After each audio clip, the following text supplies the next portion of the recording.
Hello hi welcome to CAD NEST YouTube channel. So ನಾನು Sagar. Previous section ನಾವೇನು ನೋಡಿದ್ವಿ ಅಂದರೆ ಅಡಿಷನ್ ಮಾಡೋದನ್ನ ನೋಡಿದ್ವಿ ಅಲ್ವಾ. ಸೊ ಈ ಸೆಕ್ಷನ್ ನಾನು ಏನು ರೆಡಿ ಮಾಡ್ಕೊಂಡಿದ್ದೀನಿ ಅಂದರೆ ಸ್ಟೂಡೆಂಟ್ ಮಾರ್ಕ್ಶೀಟ್ನ ರೆಡಿ ಮಾಡ್ಕೊಂಡಿದ್ದೀನಿ. Okay, student marksheet as it is ಒಂದಷ್ಟು ಕೆಲವು ಸ್ಟೂಡೆಂಟ್ಸ್ ನೇಮ್ನ ತೊಗೊಂಡಿದ್ದೀನಿ, ಅವರೆಷ್ಟು ಮಾರ್ಕ್ಸ್ನ ಸೆಕ್ಯೂರ್ ಮಾಡಿದ್ದಾರೆ ಅಂತ ತೊಗೊಂಡಿದ್ದೀನಿ. ಸೊ ನೀವು MS ವರ್ಡಲ್ಲಿ ನಾವೇನು ನೋಡಿದ್ವಿ, ಸೂಪರ್ಸ್ಕ್ರಿಪ್ಟ್ ಆ್ಯಂಡ್ ಸಬ್ಸ್ಕ್ರಿಪ್ಟ್ನ ನೋಡಿದ್ವಿ ಅಲ್ವಾ. ಈ ಎಕ್ಸೆಲಲ್ಲಿ ಸೂಪರ್ಸ್ಕ್ರಿಪ್ಟ್ ಆ್ಯಂಡ್ ಸಬ್ಸ್ಕ್ರಿಪ್ಟ್ನ ನೋಡಬೇಕು ಅಂದರೆ ಬಟ್ ನಾವಿಲ್ಲಿ ಯಾವುದೇ ರೀತಿ ಟೂಲ್ ಕಾಣಿಸ್ತಾ ಇಲ್ಲ. MS ವರ್ಡಲ್ಲಾದರೆ ನನಗೆ ಇಲ್ಲೇ ಆಲ್ರೆಡಿ ಕಾಣಿಸ್ತಾ ಇತ್ತು ಟೂಲ್ಸು, ಬಟ್ ಇಲ್ಲಿ ನನಗೆ ಯಾವುದೇ ರೀತಿ ಟೂಲ್ಸ್ ಕಾಣಿಸ್ತಾ ಇಲ್ಲ.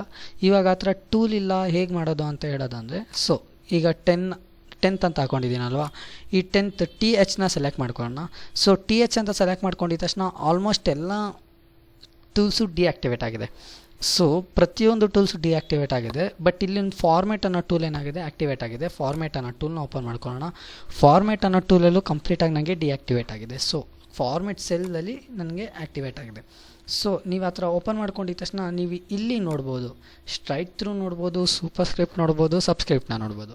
ಸೊ ನನಗೆ ಇವಾಗ ಸೂಪರ್ಸ್ಕ್ರಿಪ್ಟ್ ಬೇಕು ಅಂದರೆ ಸೂಪರ್ಸ್ಕ್ರಿಪ್ಟ್ನ ತೊಗೊಳ್ಳೋಣ. ನನಗೆ ಈ ಥರ ಬರುತ್ತೆ ಸೂಪರ್ಸ್ಕ್ರಿಪ್ಟು. ಸಬ್ಸ್ಕ್ರಿಪ್ಟ್ ಬೇಕು ಅಂದರೆ ಸಬ್ಸ್ಕ್ರಿಪ್ಟ್ನ ತೊಗೊಳ್ಳೋಣ. ಸೊ ಸೂಪರ್ಸ್ಕ್ರಿಪ್ಟ್ನ ತೊಗೊಂಡು ನನಗೆ ಯಾವ ಸೈಜಲ್ಲಿ ಬೇಕು ಅಂತಲೂ ನಾನು ತೊಗೊಬೋದು. ಈ ಥರ ಈ ಸೈಜ್ನ ಸೆಲೆಕ್ಟ್ ಮಾಡ್ಕೊಳ್ಳೋಣ. ಸೈಜ್ನ ಸೆಲೆಕ್ಟ್ ಮಾಡಿಕೊಂಡು ಓಕೆ ಕೊಡೋಣ. ನೋಡಿ ಕಂಪ್ಲೀಟಾಗಿ ನನಗೆ ಏನಂತ ಬಂತು, 10th ಅಂತ ಬರುತ್ತೆ. ಸೊ ಈ ಥರ ನಾನೇನು ಮಾಡ್ಕೊಬೋದು, ಡ್ರ್ಯಾಗ್ ಮಾಡಿಕೊಂಡು ಕೂಡ ಕಂಪ್ಲೀಟಾಗಿ ನಾನು ಮಾಡ್ಕೊಬೋದು. ಹೀಗೆ ನನಗೆ 10th ಅಂತ ಸೂಪರ್ಸ್ಕ್ರಿಪ್ಟ್ ಅಪ್ಲೈ ಆಗುತ್ತೆ. ಓಕೆ, ಈ ವಿಡಿಯೋ ಇಷ್ಟ ಆಗಿದೆ ಲೈಕ್ ಮಾಡಿ, ಕಮೆಂಟ್ ಮಾಡಿ. ಇನ್ನೂ CAD NEST ಯೂಟ್ಯೂಬ್ ಚಾನಲ್ಗೆ ಸಬ್ಸ್ಕ್ರೈಬ್ ಆಗಿಲ್ಲ ಅಂದರೆ ಸಬ್ಸ್ಕ್ರೈಬ್ ಆಗಿ. Thank you, have a nice day.